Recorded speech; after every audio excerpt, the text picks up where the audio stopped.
Abuja, the Federal Capital Territory. My place, your place, a melting pot full of unique individuals, unique cultures, and so many different things to learn. And you know that we love to bring you the different facets of this beautiful city. This is Window on Abuja, and I am Maimuna Ummi Ibrahim.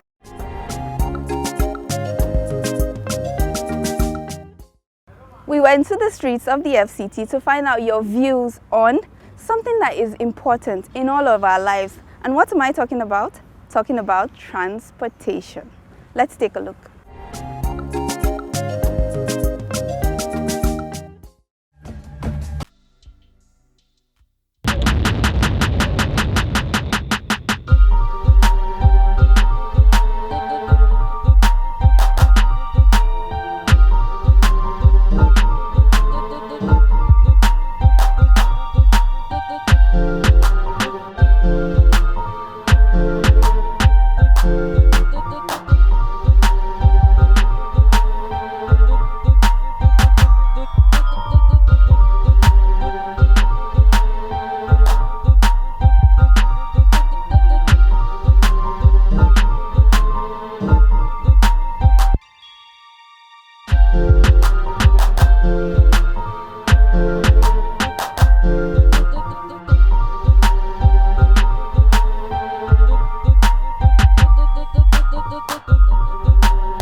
Whom out of a desire for job, since it's not coming from the government, the population is too much for the government to bear. So we as elderly people, we have to advise them that you should forget about the white collar job, at least go for the job that will give you food on the table.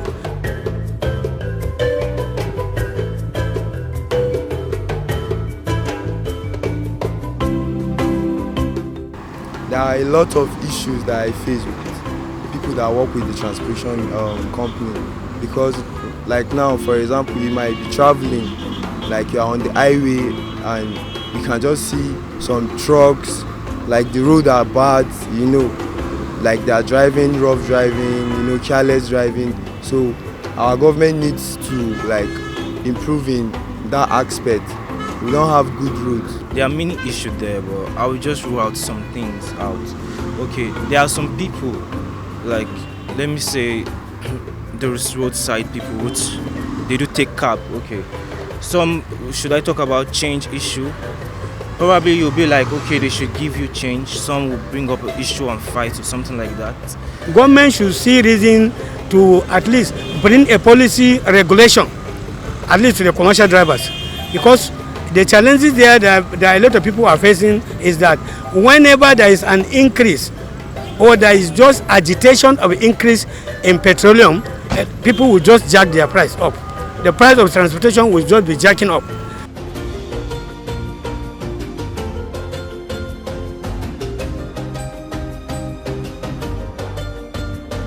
When you make an income, you have not been able to sort out your family problems, not to talk of bringing out money to buy fuel every day, which is also high. So if they can reduce the price of fuel, that will actually go a long way in improving the transportation industry. Government is supposed to come with a lot of transportation policies in a way that it is designed in advanced world. We only copy America, copy England, copy France, and other negative things. But we are not copying them in the positive things.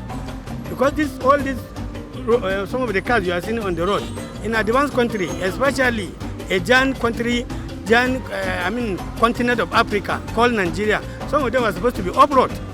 They are still on the road. Reason because government did not provide sufficient vehicle, modern vehicle that will convey people. Modern vehicle of buses that are having AC, and then like in Abuja here, what Abuja need to do, the government of Abuja need to do is that they should hammer on the rail networking so that this train can go from here to Abaji, from Abaji to Kwali, from Kwali to Gwagwalada, from Gwagwalada to Kuje, from Kuje to Buari.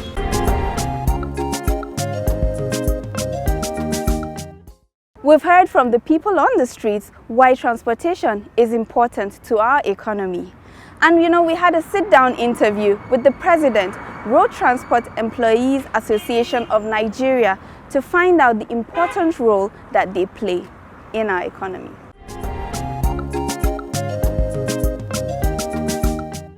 Road Transport Employees Association of Nigeria is association to create labor. That is one of our duty. That's why if you look at the National Union of Road Transport Workers, it is the union that representing the drivers. Road Transport Employees Association of Nigeria, that is the association is representing honor throughout the nation. If you look in each vehicle, let me start from the trailer. In trailer, you have no less than 2 drivers and 2 conductors. That is 4. Each one of them at least have wife and 2 kids or 3 or more than, or 1 kid. And if you combine the 4 people, the 2 conductors and 2 drivers will give you how many people? Apart from that, then you look at how they create job for vulcanizers, mechanic, rewires. All they are eating from that one vehicle. You come to high capacity, it will give you the same rent. You come to lower capacity, that is where you will get 2. Driver, conductor. Then you bring in the mechanic, rewire, and the vulcanizer. Then even spare fat sellers, because without we that we are buying, then we no go outside and import the spare fats. So the Road Transport Employees Association of Nigeria is the great association that today in Nigeria support we Nigerians and the governments of Nigeria to proud on in time of creating labor, employment in the country. When you get to Lagos State, you find out a lot of people are there getting their daily bread day by day. And for that reason, people will not be able to go and join the criminals, because what will make them to go and join the criminals on employment, where they will get 2,000, 3,000. And somebody who is getting a salary for 60,000 naira, a Okada rider, what is getting a month is more than 100,000. Tricycle riders, you find out a tricycle riders who earn a day 10,000, 8,000, some even more than. If you go a month, what you will get as a profit, it will not less than 150,000. Then how will you invite him to join criminals where you will risk his life? So those are the things and the secret that a lot of even the state governors do not know. But a lot of governors would not be able to look at a side that the side effect of if we do this, what is the result? And that's why we focus on emphasizing on the federal government to make sure and create bank of transport. As we have bank of industry, we have a bank of agriculture, that we support to get bank of transport, both in the air and sea, then road. If you look at, you join us together, in every year, how many people we used to employ? If today we buy 2,000 vehicles in the country, at least we employ no less than 5,000 people. At least, which is not easy a government to wake up a day and say, let me employ 5,000 people, to pay them how much? So that's why we urge the federal government to make sure they use the good governments to make sure they create bank of transport for we, so that we could be able to get something that we'll be able to put in place to employ the citizen in this country. And we, even the transport sector, we used to come down with our price. We are not looking at the price we buy things. We are looking for the masses. This is one of the reasons it make me single-handling as this transport union. We now create a travelers insurance accident scheme. That is for the common masses. Your 100 naira and my 100 naira, we join together, we treat somebody with 20,000 or 15,000 naira, which because of that 10,000 or 15,000, the person can lose his life. So it is the level we are buying the spare parts in the country and the vehicles. That's why things is so cost, is too high. But we used to even consider the masses to reduce the price to the low price. That's why we are requesting the federal government to put a bank of transport, so that we'll be able to collect money and purchase vehicles, so that we'll be able to put the price down. You see, our drivers, I can't say 100%. Our drivers are not driving reckless. You must get some Judas among them. But I want you to know one thing. I cannot buy my properties with millions of naira. Then I now take it and give a driver who would drive reckless driving. We have to test driver before we give him a vehicle. And we used to give them lecture. But among them, there's Judah. Some, no matter whatever you tell them, if they go out, they will do another things. But we are trying our best. And we even join hand with the federal safety to make sure all those type of things, we should eradicate it from the driving system. Because mostly overspeed used to cause lot of problem, both for private cars, both commercial buses, commercial cars, trailers. Yes, overspeed. But we are trying our best to make sure that this type of things is not happen. Well, the little one we can't, we leave everything for God's hand.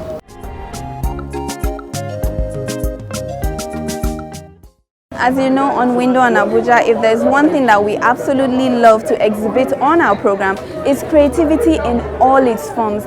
And today is no different. We're here to talk to photographers, sharing their creativity and all the work that they put in to create a world that shows what is our new normal now. As you know, we've been fighting a pandemic, and creatives are no different. They've used this opportunity to learn, to capture, to grow during this period. Well, I'm off to look at some of these stunning images and artwork that they've created.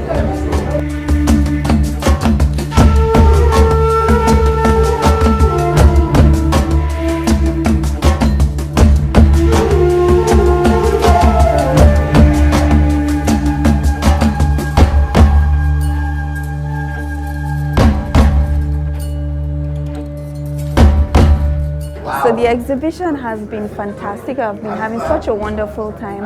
And right now I'm about to speak to a photographer who honestly has one of my favorite images here. You're welcome, Godwin. How are you? So first of all, you have to tell me, I mean, don't tell anyone, but this image, it really captured my attention the first time I saw it. So tell me what the process was like behind this image. Okay, yes, as you said, This picture is also one of my favorite See, pictures. I have good taste. You do Okay. absolutely. I can agree to that. Yeah. Now, this picture was taken during the lockdown around March, April. So why did you choose to exhibit this picture in the theme New World? Was it because of the time you took it, or was it for another different reason? Yes, I decided to exhibit this because it led me into the world of this little fly. I've never seen this before. I only saw it during the lockdown, and because I was exploring new worlds, new opportunities to keep busy and to keep my mental state intact. And this picture resonated with me because it was more like what happened during the COVID pandemic, and this actually happened during that time, and it just blew my mind to really discover this. And yes, what they do, like the liquid from the picture, if you look at it, the liquid that they use it to just clean their bodies, and it's something that I was really amazed at it.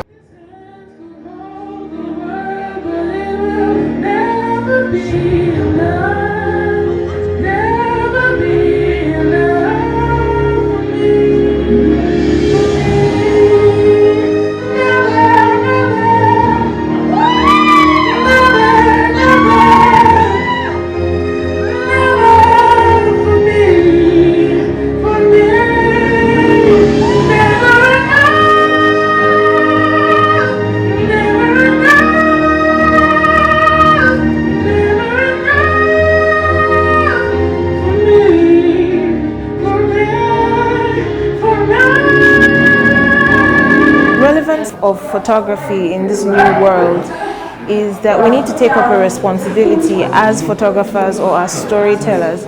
We've just come out of what is the aftermath of a pandemic. I think that there are areas in the world that are still going through the pandemic in very heavy grades of it, and we all have a responsibility. There are so many results that have come out from the pandemic, like anxiety. A lot of people went through depression. A lot of people lost money, lost loved ones, so a lot of people are really needing a lot of hope right now. So even if we are of specific genres of photography, like maybe weddings or portraits and whatnot, it doesn't make you lose relevance even now, when there is a need for us to come up as photographers or as storytellers, to give people hope, maybe to remind people of who they are, to create an impact in our society, and use photography being our platform to give people hope, to change the world one image, one piece, one canvas at a time. Today we are here at an exhibition called The New World. And so I just want to use this opportunity to advise the upcoming photographers 3 key things that you need to work on. First of all, as a creative, you need to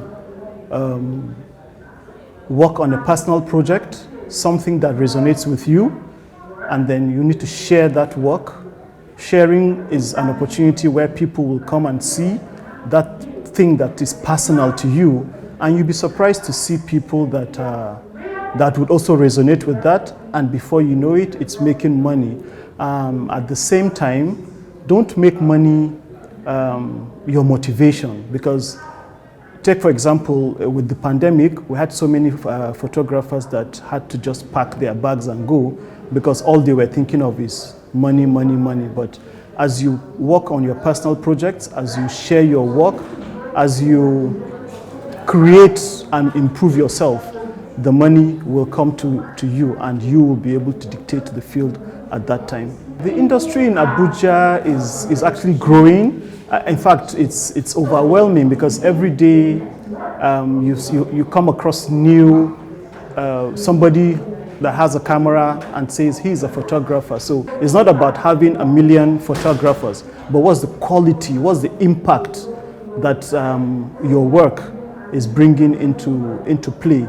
So for Abuja photographers, I see many young upcoming photographers sticking themselves to just weddings and portraits. There's a whole lot of other genres of photography that I would want every young upcoming photographer to to explore, because you never can tell. It might just be taking pictures of just flowers, and that's what's going to be your break. You probably would have been shooting weddings for the last 5 years, but just one image of a flower would make up for that 5 years that that you've been working on.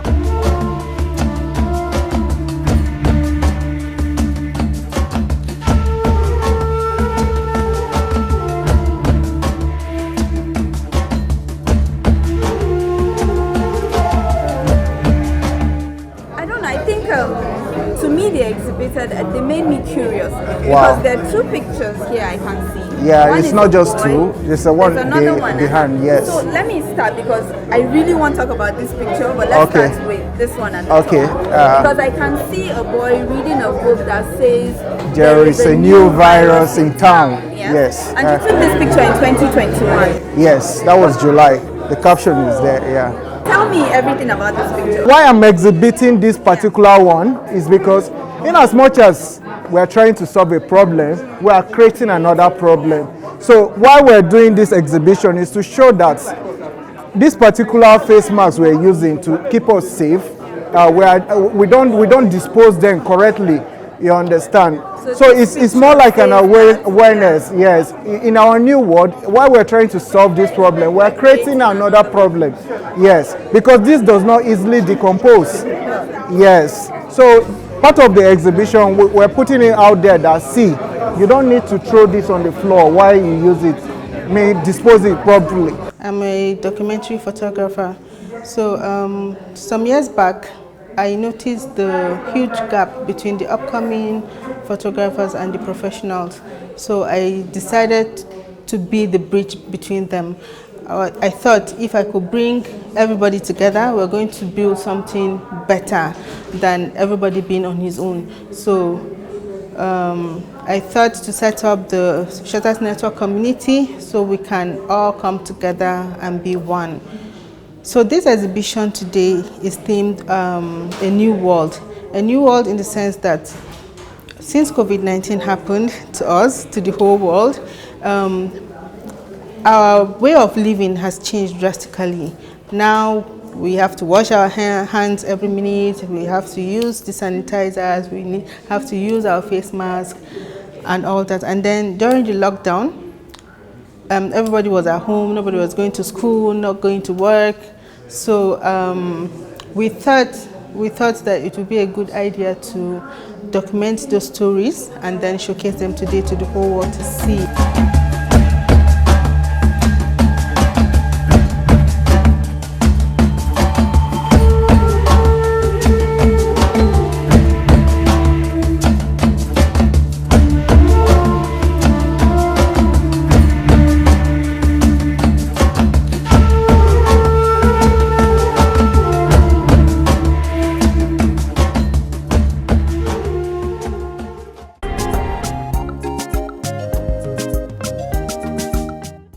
Such a wonderful time on today's program, and it has left a beautiful impact on me, and I hope it has done the same for you. And as I always tell you that in our beautiful city there is so much to see, so much to learn. You just have to step outside your comfort zone. So I hope that you've enjoyed today's program and you've learned one or two things that we have on offer here in the Federal Capital Territory. I hope you join me for another wonderful edition of Window on Abuja. Until next time, I am Maimuna Ummi Ibrahim.